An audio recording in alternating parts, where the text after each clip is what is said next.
거짓말이 같죠. 돈만 축내는 정말 재미할기. 근데 사실 큰 의미가 없는 제약들이 딱 결정하고 글로벌 리츠, 시아 리츠, 일본 리츠 펀드를 운영하고 있는 유나무입니다. 해외 ETF 운용을 맡아서 운용하고 있는 김남호라고 합니다. 글로벌 리얼 에셋이라는 펀드 운용하고 있는 박찬욱이라고 합니다.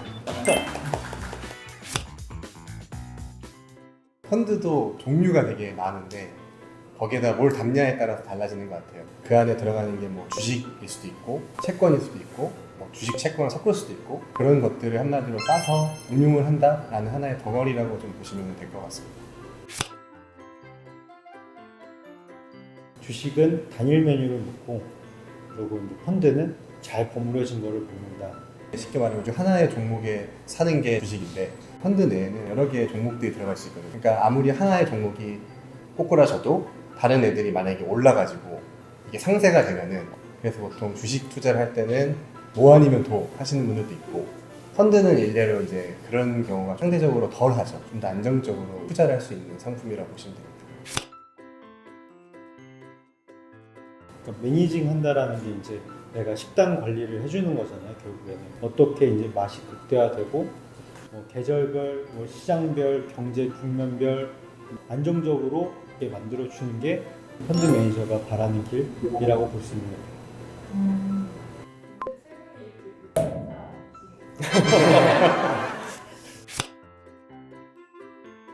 금융 3종 세트 뭐 많더라고요. 그런 것보다 제일 좋은 거는 투자자산 운용사라고 하는 자격증이 있어야 되기 때문에 검색을 해보면 후기가 많이 올라오더라고요.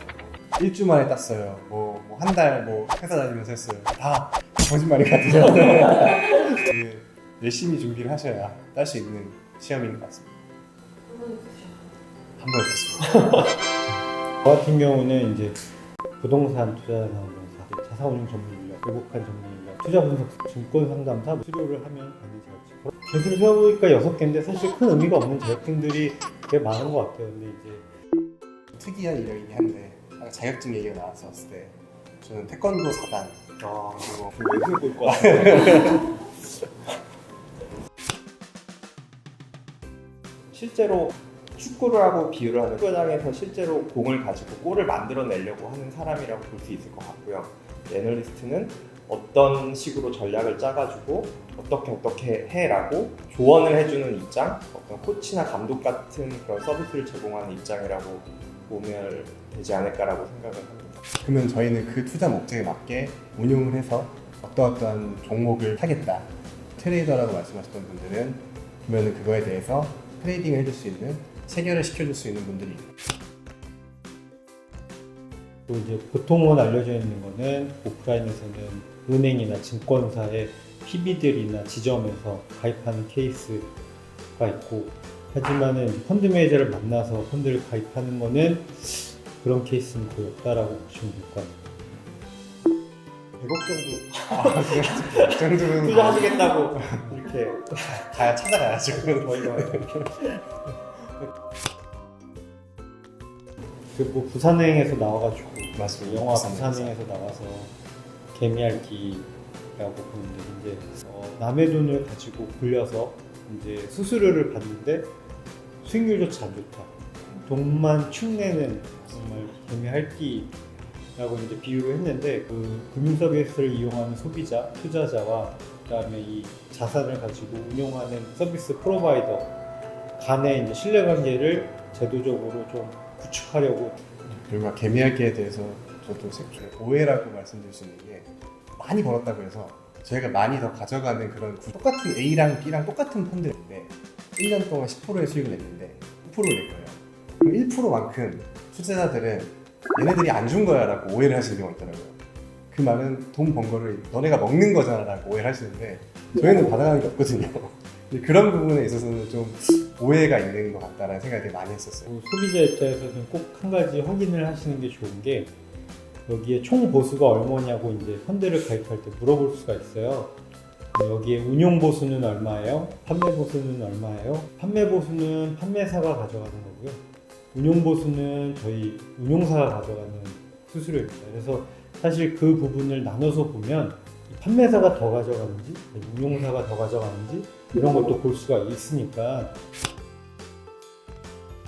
우선은 되게 이제 돈이 들어왔냐 안 들어왔냐 이거를 제일 먼저 확인을 하는 것 같고요. 이제 저 같은 경우에는 글로벌 펀드를 보니까 뭐 미국 시중 금리라든지 뭐 중국에서 어떤 데이터가 나왔는지 거시경제 데이터가 뭐 나왔고 미국의 생산업 지수, 광업 지수, 수출 데이터 이런 거를 되게 주 단위별로는 꼭 좀 체크를 많이 하려고 하고요. 마케팅도 요즘에는 또 펀드 매니저가 되게 중요한 역할이라서 PT라든지 투자자들 만나서 홍보하고 애널리스트들이 보면은 그들의 아이디어를 듣고 또 많이 생각도 하고 트럼프 트위터 이런 거 뭐 나왔나 이런 거 보게 되고 좀 생각해보니까 오지랖이 넓은 그런 일들을 하는 것 같네요. 어제 끝난 펀드의 가격이 나오거든요. 이게 잘 들어왔나, 문제가 없나, 산출이 잘 됐나 확인해보고 매일같이 호가를 보고 있어야 되거든요. 그 주식창에 보면서 그런 ETF 이렇게 잘 구매하시면은 휴가 같은 거 갔을 때는 어떻게 휴가 가셨는데 막 돈이 막 엄청 들어오고 있고 맞아.